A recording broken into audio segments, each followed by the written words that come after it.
जय महाराष्ट्र मंडळी. तर आज आहे आपल्या डेली ब्लॉगिंगचा डे 24. तर या बघूया आजच्या दिवशी काय काय होतं ते. पहिले आम्ही सकाळी कॅफेवर गेलो तर आम्हाला आज ब्राउनी बनवायची होती. तर ब्राउनीचं बॅटर वगैरे बनवून घेतलं. नंतर ब्राउनी बेकिंगला ठेवली. आणि आम्हाला बरेच लोक विचारतात की त्यांना आमच्या कॅफेचं लोकेशन कळत नाही आहे. सो आम्ही आज तेही तुम्हाला सांगतो आहे. तर जर तुम्ही स्टेशन साईडने येत असाल तर नृत्यनगरी जी आहे तिथून तुम्हाला सरळ पुढे यायचं आहे मॉडर्न कॅफेच्या साईडला.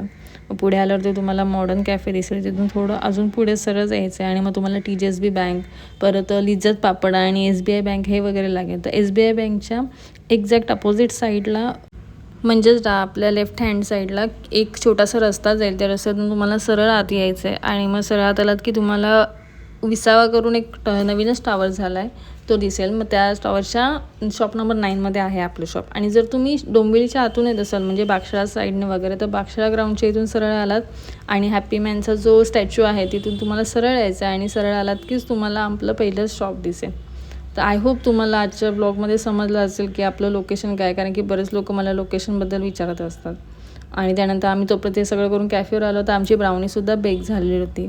आणि आमचे थोडे कॅफेमध्ये कामं पण बाकी होती, जसं मांडणी वगैरे लावायची होती, आम्हाला फ्रेम्स लावायच्या होत्या. तर फ्रेम्सही आम्ही आज प्रिंट करून आणल्या आहेत. फ्रेम्स वगैरे सगळ्या गोष्टी लावून घेतल्या आणि त्याच्यानंतर परत आम्ही आमच्या कामाला चालू झालो. आणि आमचं जे गोमास्ता आहे, उद्यम वगैरे आहे, हे सुद्धा आम्हाला फ्रेम्स करून लावायचं होतं तर आम्ही तेही केलं.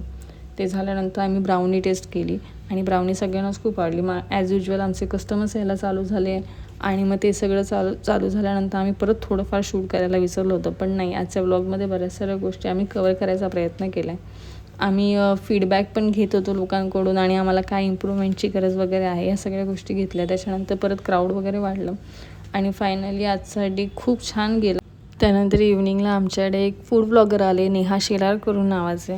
मग आम्ही त्यांना सर्व केलं आणि त्यांनाही आमचं फूड जे आहे ते खूप आवडलं. तुम्ही नक्की त्यांचा जो इन्स्टावरती रील आहे ती जाऊन नक्की बघा आणि आम्हालाही कमेंट करून सांगा त्या रीलवरती की तुम्हाला कसं वाटलं ते. तर उद्या परत भेटू आणि उद्या बघूया अजून काय काय होतं ते. धन्यवाद.